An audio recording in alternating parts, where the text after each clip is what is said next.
Hi all and welcome to this week's edition of Straight Talk with Bren O'Brien and Tim Rowe from The Straight, brought to you by our sponsors, Inglis and Darley. Today, Royal Ascot takes centre stage with a strong Australian involvement on the track and in the sales ring. We chat with Darley's Arvin Chadee about the impact of the famous carnival on the global breeding landscape. We reflect on the most influential Australians in a global bloodstock context. We talk about the on-again, off-again merger between the VRC and MRC, debate who might be Australia's champion 2-year-old this year. And in wagering, we look at the trifecta Gillian McLachlan is trying to land at Tab, as well as the ongoing fight for PointsBet. Tim, great to have you with us again.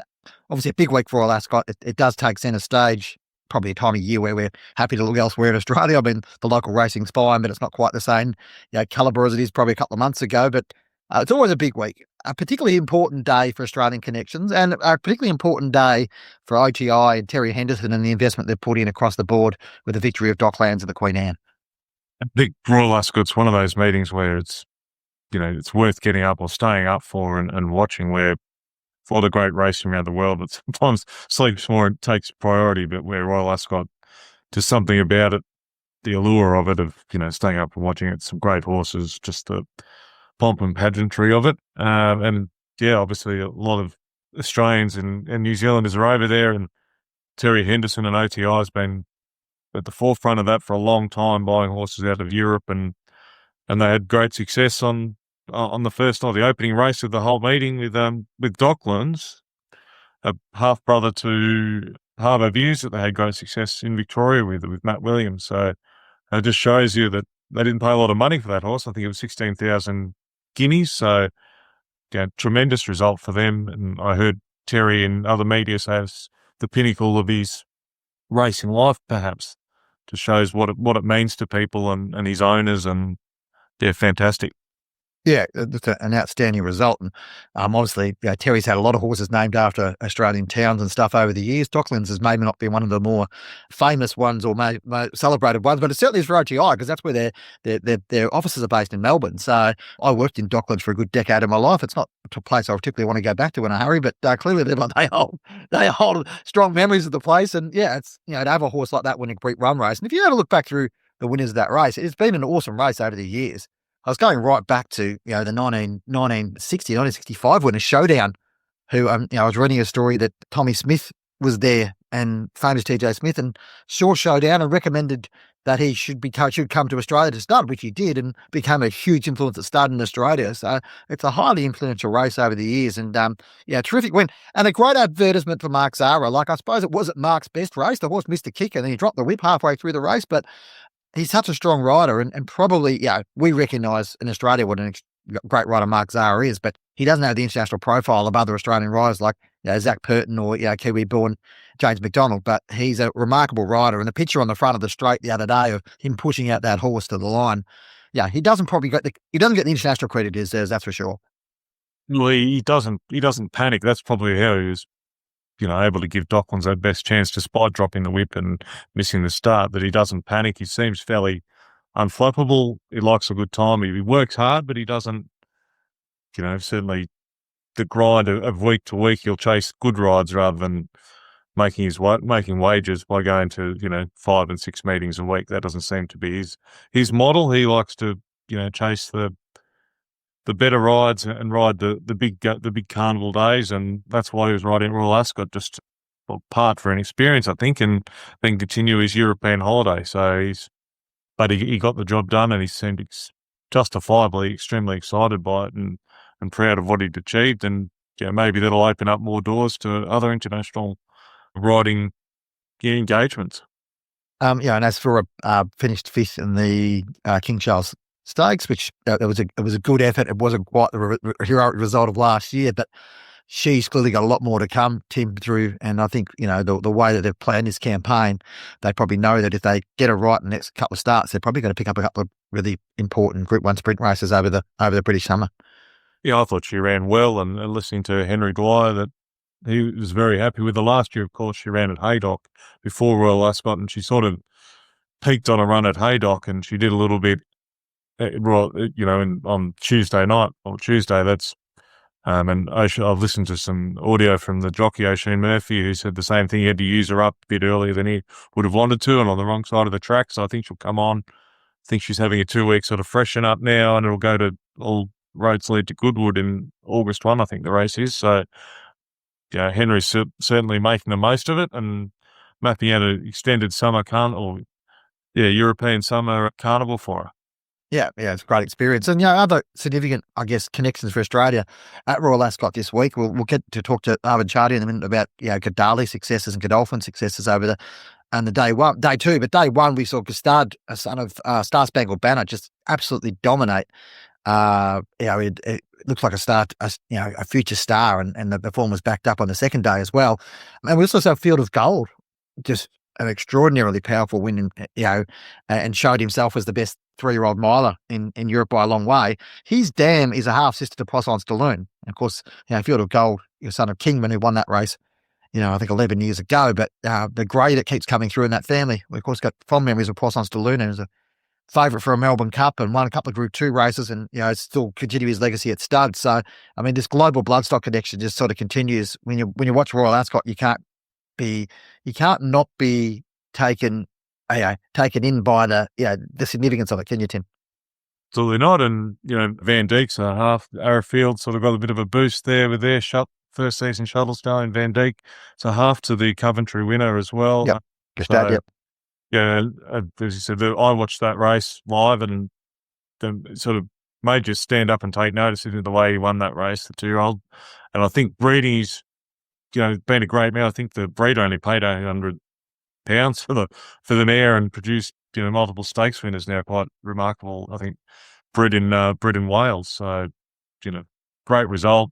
Sold that Star Spangled Banner, I think 420,000 guineas to MV Magna, and they kept him to race, and perhaps he'll be on the Coolmore Australia roster in 2 or 3 years, shuttling down, continue the Star Spangled Banner line. He's not coming shuttling back this year, so maybe he's the future.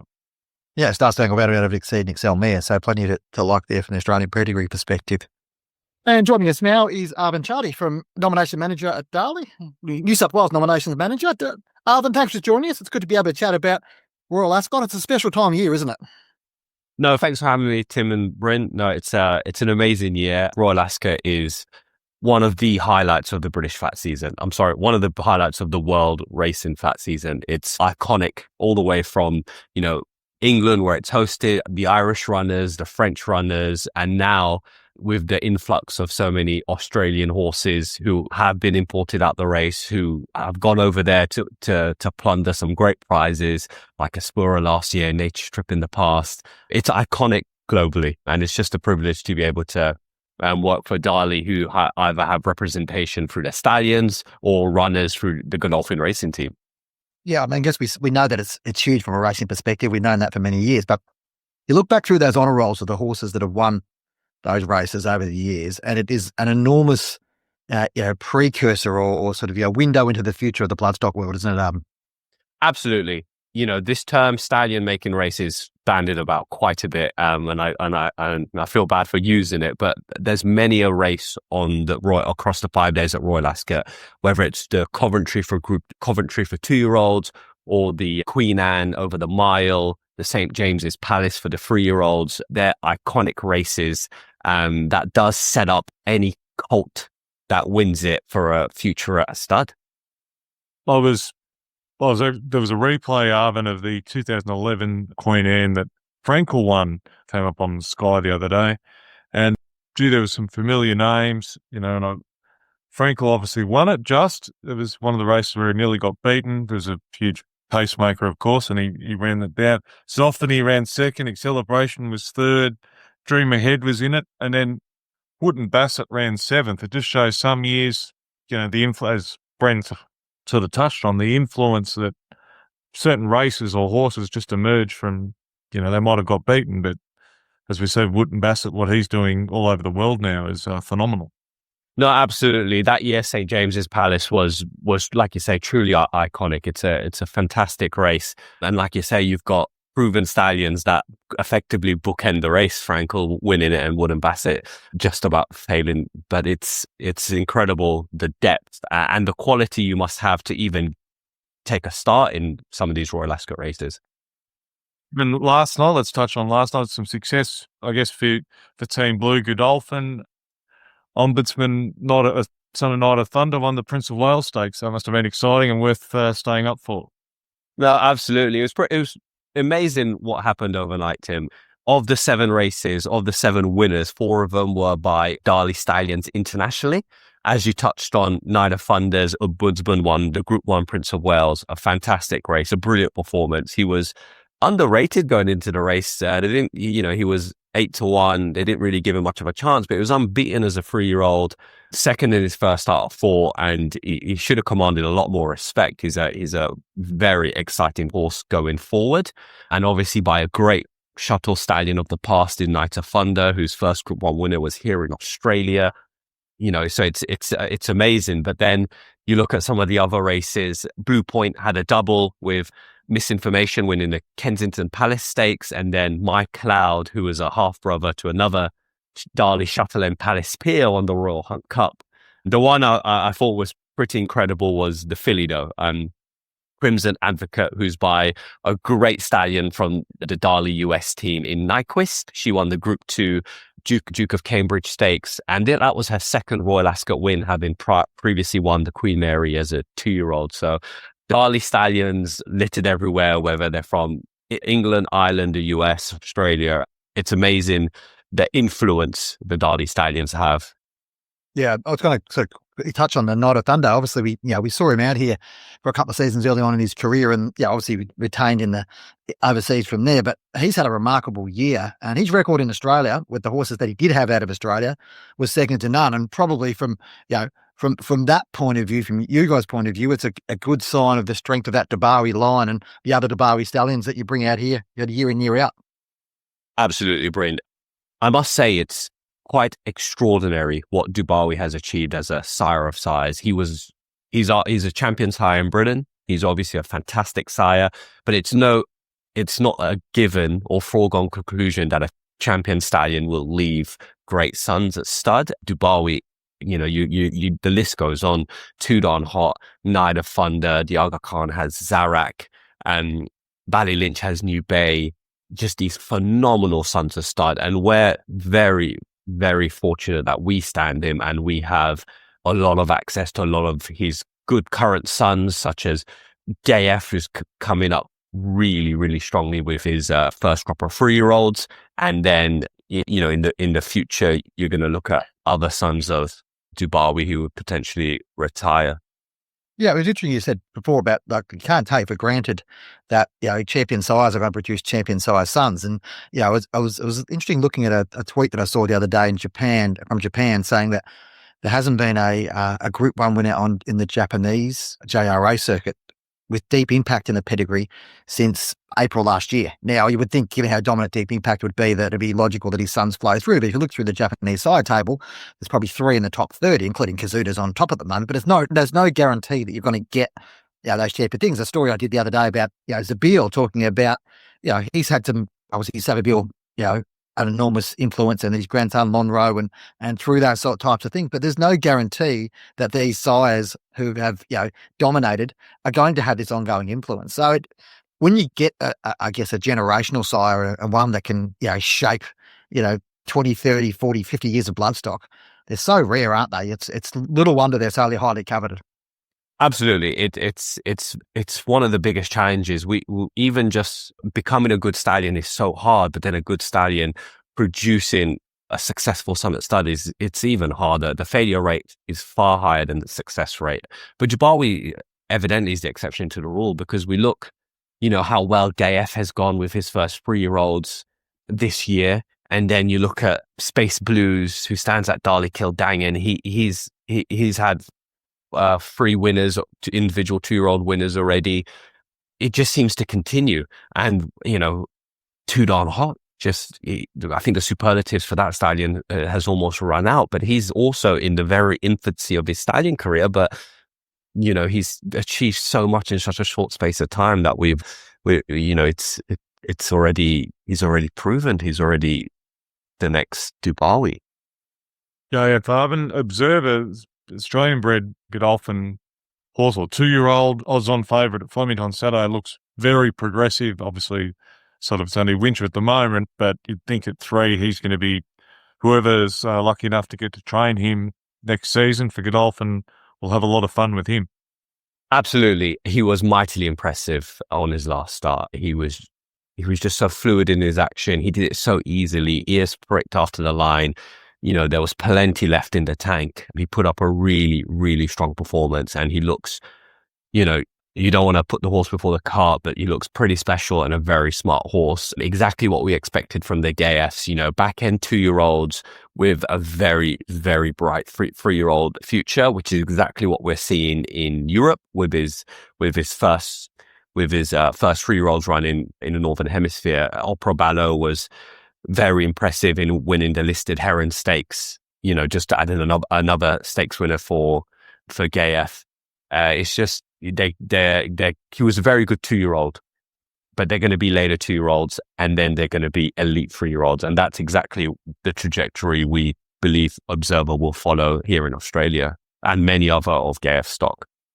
Just digging back into Royal Ascot for a minute. And I know that you guys are trying to, when you're trying to repitch your marketing messages and work out, what you're talking to people about and what you're putting out there. I mean, 2 things. How much luster does a Royal Ascot win add to a stallion, as a racehorse, when they're racing, but also how much, luster does it add to a stallion? A Blue Point example, when you get multiple winners and whatever else. To cut through that global market from having, be able to show that vision and be able to show proof in the biggest stage of a race, on a stage like Royal Ascot. What did that do you feel, Arvin, to a stallion's ability to be marketed and to be, and then obviously marketing then, by logic would help success, won't it? Well, the short answer there, Bren, it makes my job a lot easier. Like we touched on previously, it's so international, Royal Ascot. You've got everyone watching from across the world, that a winner there really just sets up a stallion. Stallions that we've had that have won at Royal Ascot, Pinatubo as an example, who broke the track record as a 2-year-old in the Chesham Stakes.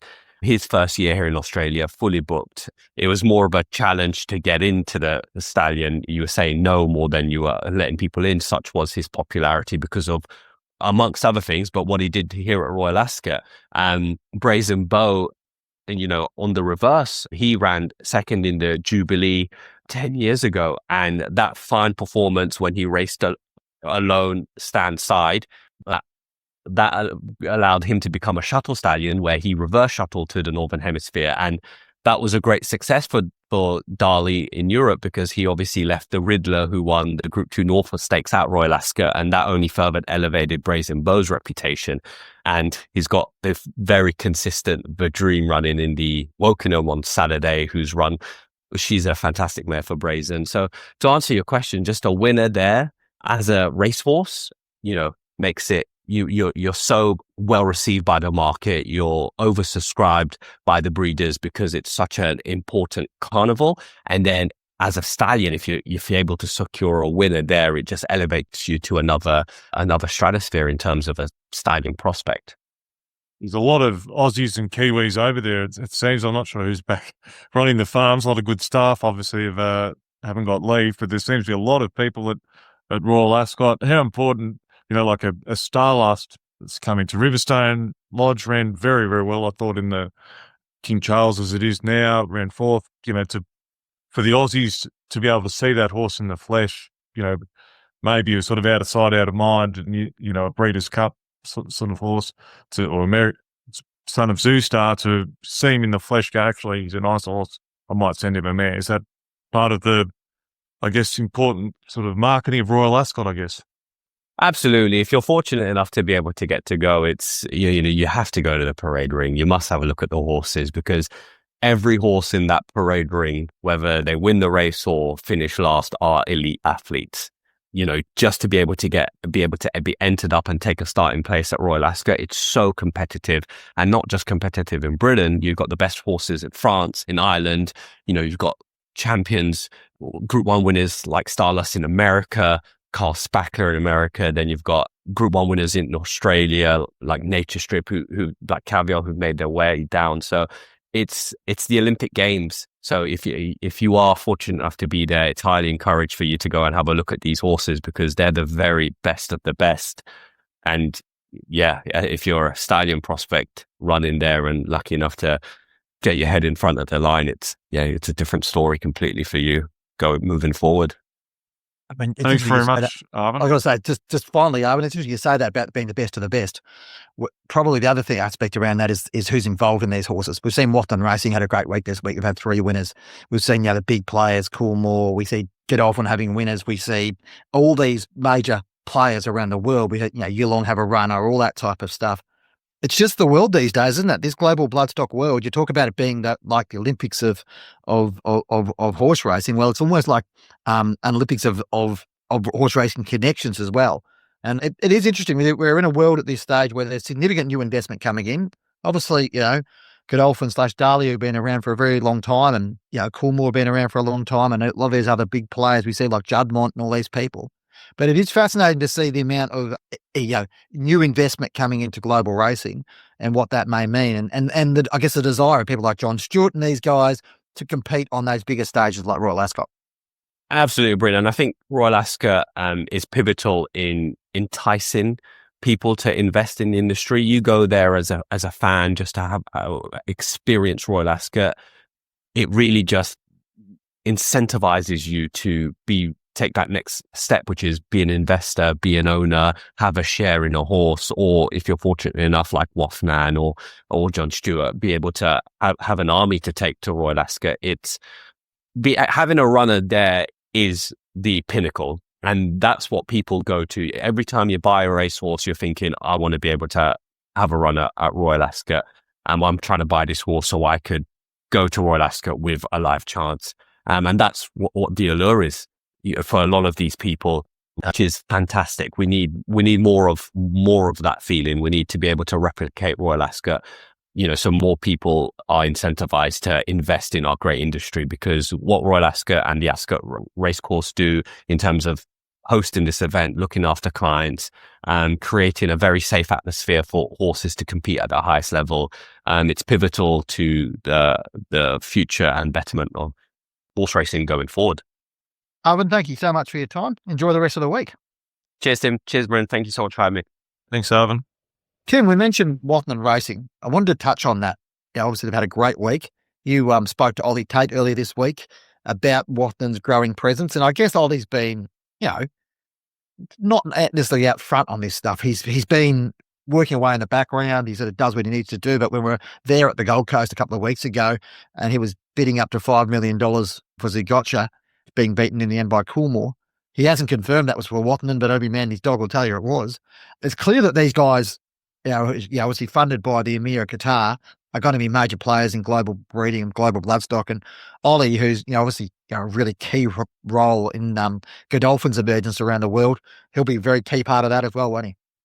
I was a bit tongue-in-cheek in an email earlier in the week that he could open for Australia at the moment, such as his defence and prodding away the questions. But that Ollie's so highly respected, as you touched on, worked, was in the rise of Godolphin, I guess, during, the early 2000s and through that, he's not going to say anything untoward. He's very careful in what he says and doesn't want to make big statements, and particularly, is Watton going to have a permanent presence in Australia? Things like that certainly the Australian industry would be keen for, but he's not going to commit to that if it's not the case, or if it is, or it could be deals going on. We don't know that.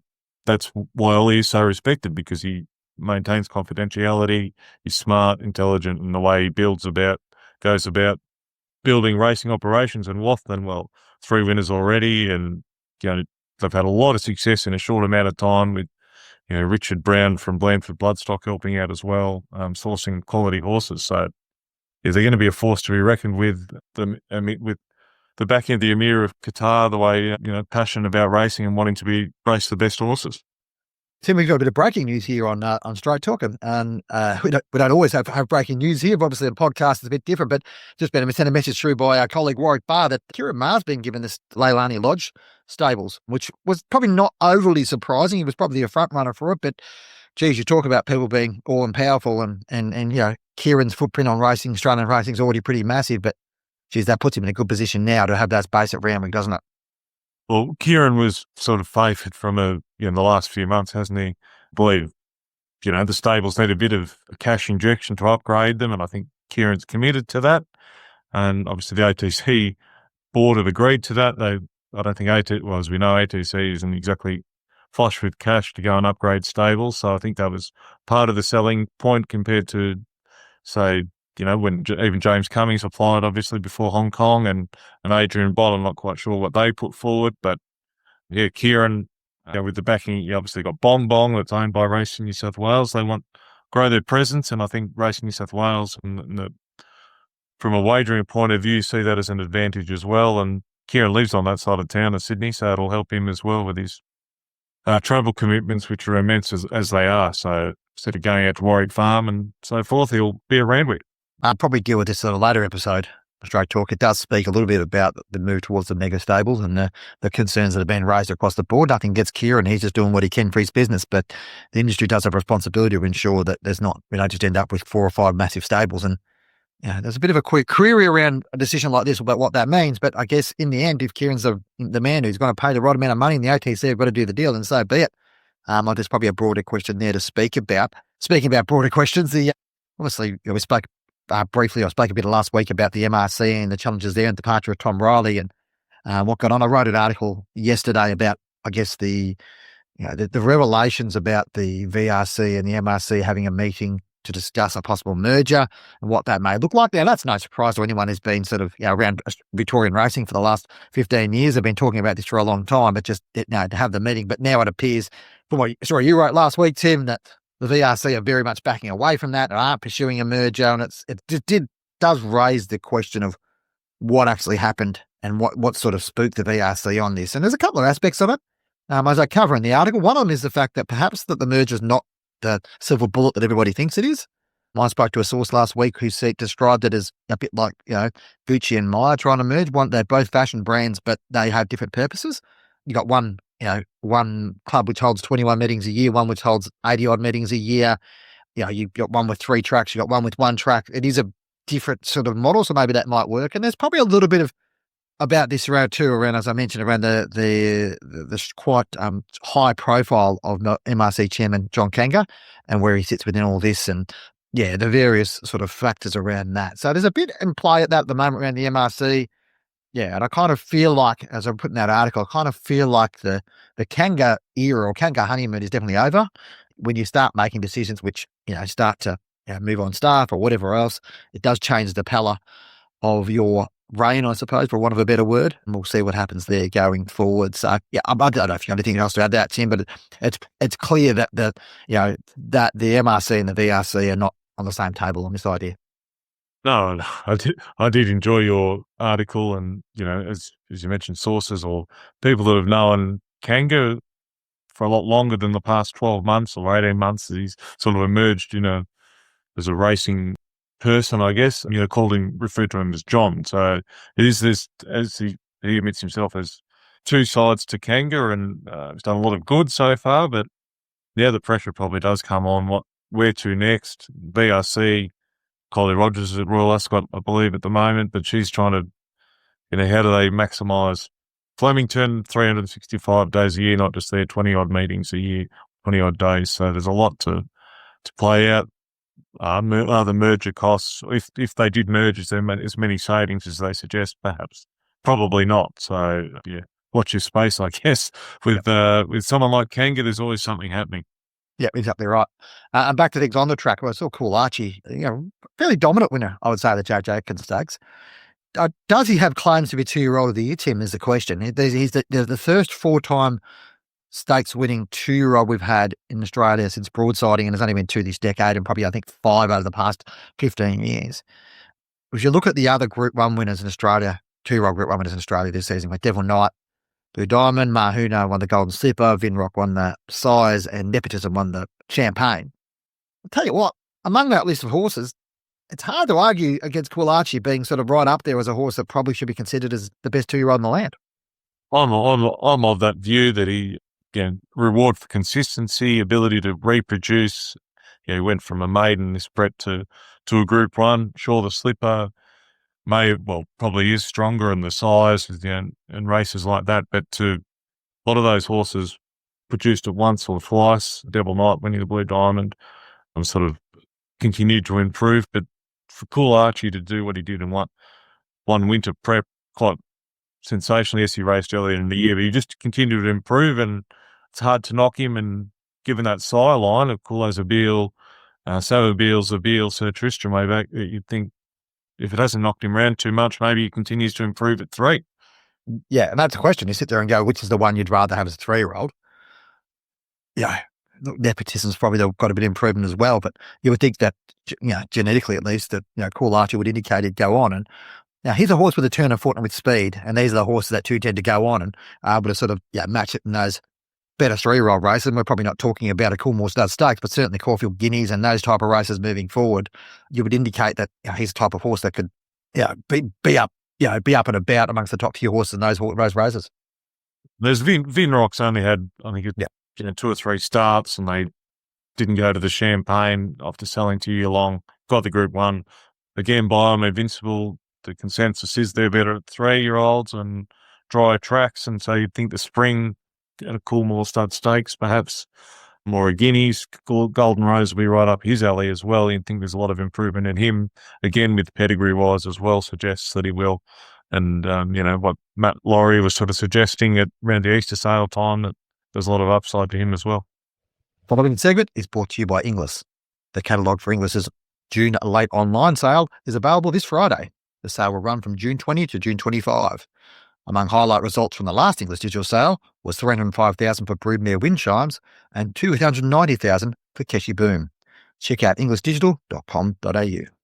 Finally, Tim, in wagering, big week in wagering. We'll get on to the breaking news or the more sort of, to and fro around PointsBet in a minute. But there's an article up there this morning, which I've written on the Straight, about what Tabcorp wants to achieve this year. And if Gillian McLachlan can land these 3 pieces of the puzzle, then he's in a very good position. He's got the wind at his back at the moment.